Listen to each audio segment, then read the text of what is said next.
камін, що опалює бальну залу в Королевському палаці міста Варшави.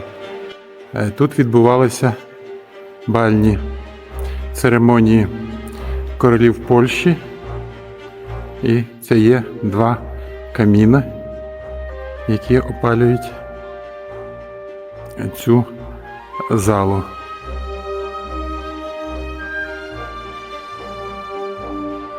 Це рояль і це є другий камін.